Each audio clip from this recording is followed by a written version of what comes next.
This material touches one of the most controversial topics in ethical discourse. Nothing in this material is intended to endorse unnecessary violence.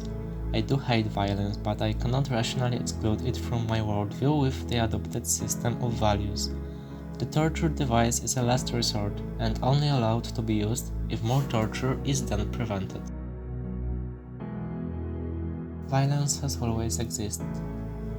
No society could survive without coercive mechanisms. Violation or restriction of the freedom of an individual or certain groups is essential for the long-term functioning of society. Violence is understood as influencing the thought process, behavior, or physical condition of a person despite the person's refusal to consent to such influence in order to obtain some significant resource. Violence, unlike aggression, is characterized by intentionality, rationality, and is a deliberate action. Both mechanisms, violence and coercion, are the same on a basic level, having a common source in the violation of the freedom of other beings. Coercion, although often viewed negatively, doesn't arouse as much controversy as direct violence associated with physical abuse. The use of violence is rarely seen as unacceptable in practice, more often as conditionally permissible. At least in non-pathological situations, it is seen as a necessary evil. There are certainly systems in which violence is one of the practical pillars that keep them in existence, be it certain social systems such as those that accept slavery, or worldviews, religious or philosophical systems. However, a common assumption is that violence should be kept at the minimal level. It is difficult for me to argue against the claim that it is generally justified to use violence to achieve a greater good, or rather a lesser evil. Even such deeply deontological systems as monotheistic religions haven't had and have no resistance to applying a consequentialist approach in practical matters. Often those who do not declare themselves to be utilitarians, when given the choice of contributing to what is perceived as the lesser evil, or by idleness to cause greater evil, choose what they think is less bad. It is certainly wrong to kill a heretic, but it is worse to let him preach his heresies. Silencing a scandal is certainly wrong, but broadcasting it will be worse for the organization. Sentencing a raped woman to motherhood is an undesirable condition, but aborting a fetus is worse. It seems to me that a profound deontological system of action has no right to function, and that we are all consequentialist as humans. This doesn't mean that an evil committed to prevent a greater evil becomes automatically by its nature good, but that everything we should do depends on the context and the results of possible actions.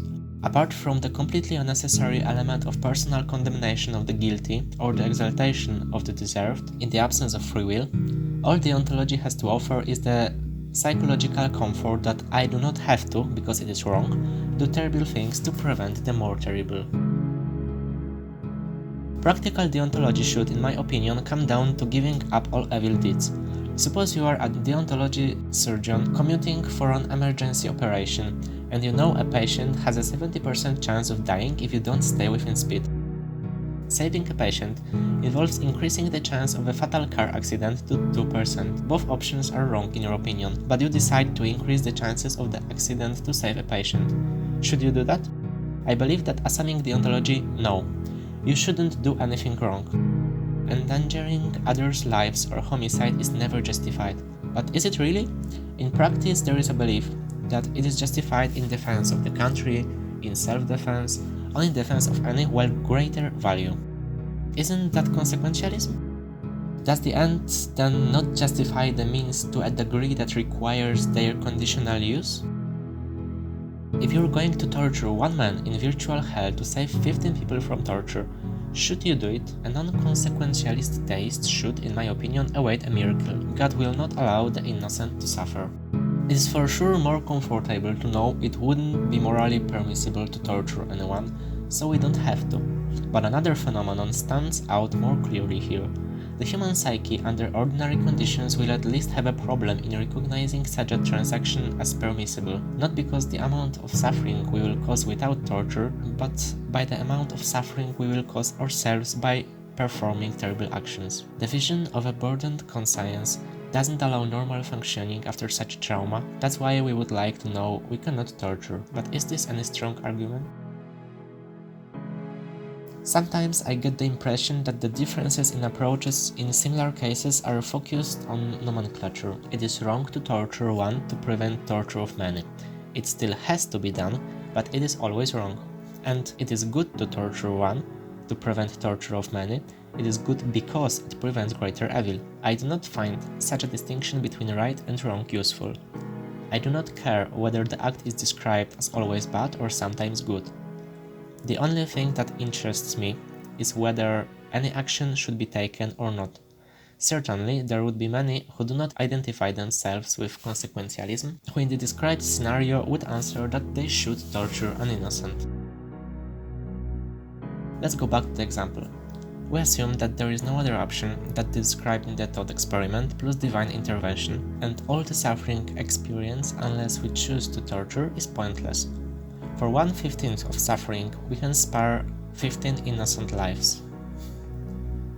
Should we torture? Is it even justified not to assume the role of an executioner? To dispel the last doubts, we exclude that we are taking part in a safe experiment.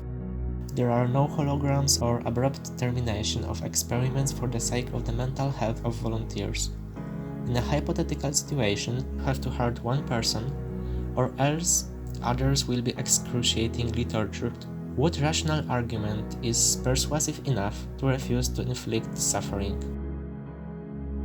Now let's modify the experiment. What if you don't have to torture for hours, but only cut someone's arm off? What if it's a finger? What if all you have to do is stick a needle into the other person's eye, without her consent, openly against her will? What if without you being an abuser, all 16 people will be tortured? What if people in the experiment are children? Where is the limit that individuals cannot cross? And is it there because of a well-thought-out ethical system or the limitations of the guilt-sensitive human psyche? I am strongly inclined to say that we always think in an ultimately consequentialist manner. The choice between lesser and greater evil is an inseparable element of functioning in the known world. Evolution itself demands human psyche to be constructed that way. The differences, as almost always, come down to assumptions and often emotional or irrational motives. Irrationality from which no human mind can fully escape, differences in assumptions, and the amount of data and how it is processed are what distinguishes non-consequentialists and consequentialists in practice. This amount of data and the inability to judge the situation keep us from taking some actions at best or lead to catastrophes at worst. In practice, the limitations of a mind fogged by cognitive biases are so great that we seldom know unequivocally which violence is justified and which is not. Inefficient data processing and an insufficient amount of data are another problem, yet it doesn't change the fact that we have to choose one of two evils. In fact, all nature is based on violence and brutality driven by will to thrive, by will to not suffer, by fear and desires.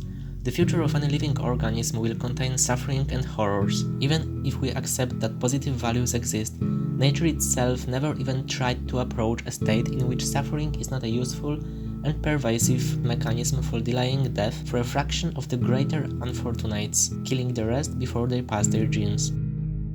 Would the painful sterilization of the planet really be an unacceptable option? Can the suffering of trillions of animals to come be put on the line?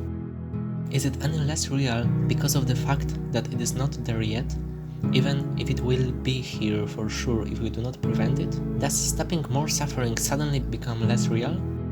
As controversial and outrageous as it sounds, even the painful death of any animal, if the destruction of ecosystems were to be carried out in a brutal manner and burdened with an enormous amount of suffering, would probably be morally profitable. So unimaginably much more real suffering could be prevented.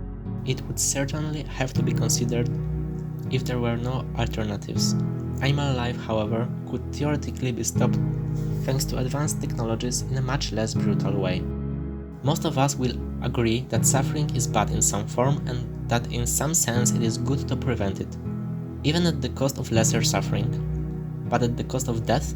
Is death bad? Can non-existence after death be considered in moral terms at all, if one could unconsciously and painlessly kill one man, in order to save many from torture, assuming that the man would otherwise be completely morally neutral? so that his death would entail no difference in suffering whatsoever, other than preventing torture in the experiment? Should one, unconsciously and painlessly to kill? What if the man were otherwise placed in paradise, living a heavenly fulfilled life that we deprive him of?